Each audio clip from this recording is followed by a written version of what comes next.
इसीलिए नीति वचन में लिखा, नीति वचन जाओ 3:15 13 से पढ़ते हैं। 13 से लिखा, क्या ही धन है जो मनुष्य बुद्धि पाए और वह मनुष्य जो समझ को प्राप्त करे, क्योंकि बुद्धि की प्राप्ति चांदी की प्राप्ति से बड़ी है और उसका लाभ चोखे सोने के लाभ से भी उत्तम है, वह मूंगे से भी अधिक अनमोल है। जितनी वस्तुओं की तू लालसा करता है उनमें से कोई भी उसके तुल्य ना ठहरेगी। उसके दाहिने हाथ में दीर्घायु, उसके बाएं हाथ में धन और महिमा है। उसके सब मार्ग आनंददायक हैं और उसके सब मार्ग कुशल के हैं। जो बुद्धि को ग्रहण कर लेते हैं उनके लिए वे जीवन का वृक्ष बनती है और जो उसे पकड़े रहते हैं वे धन है। आमीन। जो उसे पकड़े रहते हैं वो क्या है? इसलिए बाइबल कहती है अपनी आशा के अंगीकार को दृढ़ता से थामे रहे। जो तूने आस की है, बोलो क्या है? जो तूने आस की है, बाइबल कहती है अब उस आशा के अंगीकार को अब दृढ़ता से थामे रहे, क्योंकि जिसने प्रतिज्ञा की है वह सच्चा है। बोलो क्या है? वो सच्चा है। इसलिए कहता क्या ही धन्य है जो बुद्धि पाए। बोलो क्या पाए? और समझ को प्राप्त करे, क्योंकि बुद्धि की प्राप्ति चांदी की प्राप्ति से, सोने से भी, चोखे सोने से भी उत्तम है। लिखा मूंगे से भी, मूंगा समझते हैं, मूंगा बोलते हैं नग, हीरे से भी कीमती है। क्या चीज? बुद्धि। बोलो क्या है? और जो से प्राप्त करते हैं, बोलो क्या करते हैं? वो उनके लिए जीवन का वृक्ष बनती है। जीवन का वृक्ष समझते हैं? जैसे एक पौधा हम लगाते हैं, जब वो पेड़ बनता है तो उस पर फल आता है। तो बुद्धि क्या बनती है? जीवन का वृक्ष। कहता है जितनी वस्तुओं की तू लालसा करता है उसके तुल्य कोई भी नहीं। बोलो क्या है उसके तुल्य? कितनों को समझ आ रही है? कुछ लोग ऐसे ही लगते हैं बैठे बस। कितने लोगों को समझ आ रही है? अपने हाथों को उठाओ, आंखें बंद करो, बोलो परमेश्वर आज मैं जो कुछ भी सीखूं आज मेरी बुद्धि और समझ में आए। आज एक भी वचन मेरी समझ के बाहर ना जाए। मांगो खुदा से मेरी बुद्धि में आए। मांगो खुदा से कि बुद्धि और समझ और पराक्रम परमेश्वर तेरी है और तू मांगने वालों को देता है। मुझे दे कि आज का एक एक वचन मेरी हृदय रूपी पट्टियों पर लिखा जाए। आमीन। तो क्या है लिखा? जितनी वस्तुओं की तू लालसा करता है उसके तुल्य कोई भी नहीं। उसके दाहिने हाथ में दीर्घायु, मतलब एक लंबी आयु है, आपकी लंबी उम्र है। बोलो क्या है? और कौन लोग लंबी उम्र जिएंगे? जो अपनी समझ का सहारा नहीं लेंगे, किसकी सब आंखों को मानेंगे, किसका बैर रखेंगे, वो जिएंगे लंबी उम्र। बोलो कौन? हिजकिय्याह के बारे जानते हो? हाँ, हिजकिय्याह को वचन आया यशायाह नबी के द्वारा कि तू निश्चय मर जाएगा, तू रोगी है, हो जाएगा, तू मर जाएगा। और वो एक दीवार के साथ अपना माथा लगाकर वो परमेश्वर से प्रार्थना करने लगा। ध्यान से सुनना, क्या करने लगा? वो एक दीवार के साथ अपना मस्तक ऐसे माथा लगाकर प्रार्थना करने लगा, हे प्रभु याद कर मैं तेरे सन्मुख कैसे चलता आया हूं। क्या गया हूं? मुझे याद कर प्रभु, मैं तेरे सन्मुख कैसे खरियाई से चलता आया हूं, याद कर। और जब परमेश्वर ने उसका रिकॉर्ड देखा, उसने क्या क्या मेरे साथ रहकर मेरी कैसी सब आंखों को माना, मेरे नाम का बैर रखा, उसने कोई पाप नहीं किया। और जब परमेश्वर ने उसका रिकॉर्ड, उसने प्रार्थना की, रिकॉर्ड देखा, तो लिखा परमेश्वर से उत्तर आया। और जो मरने पर था लिखा उसके 15 साल आयु के और बढ़ गए। बोलो कितने साल? उसके 15 साल और बढ़ गए।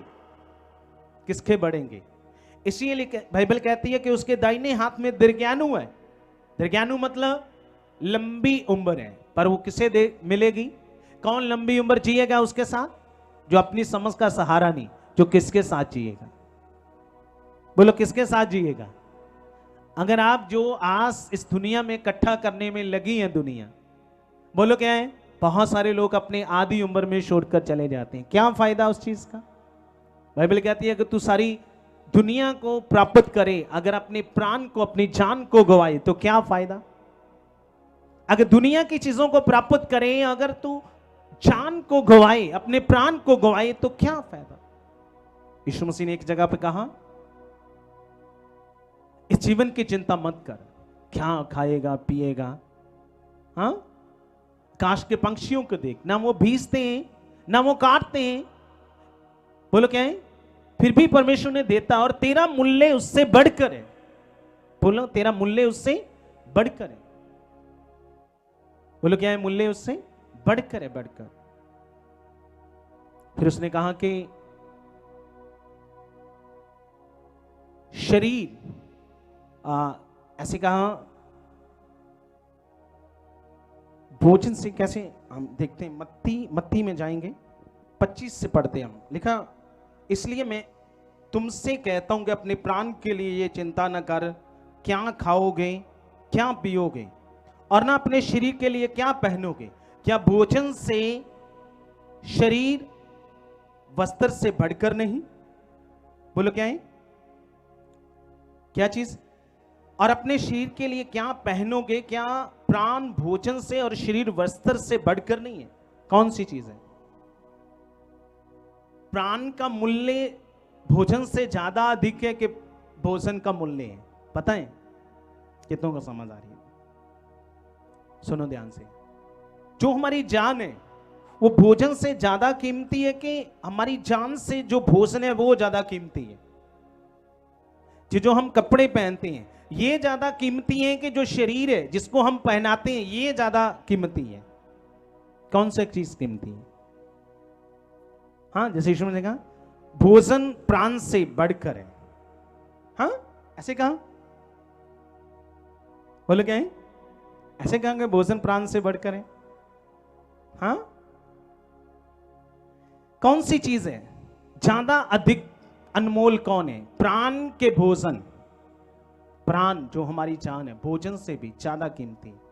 हाँ, ये वस्त्र जो कपड़े हम इस देह को पहनाते हैं, सुंदर सुंदर इसे कितना सजाते हैं। हाँ, पर कौन सी चीज जरूरी है, शरीर के कपड़ा।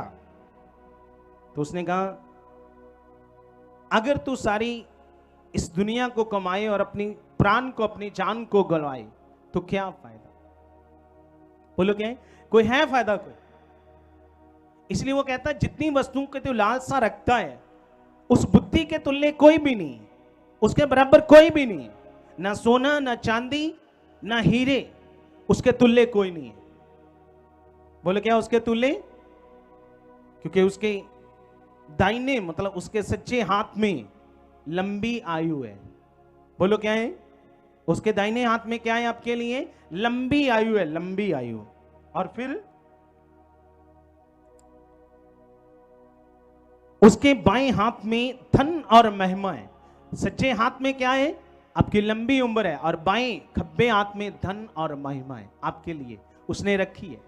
पर कौन वो ले पाएंगे लोग, जिसके पास बुद्धि है। बोलो क्या है, लिखा उसके मार्ग सब आनंददायक हैं, उसके सब मार्ग कुशल के हैं। जो बुद्धि को ग्रहण कर लेते हैं उनके लिए वो जीवन का वृक्ष बनती है, और जो सब पकड़े रहते हैं वह धन्य है।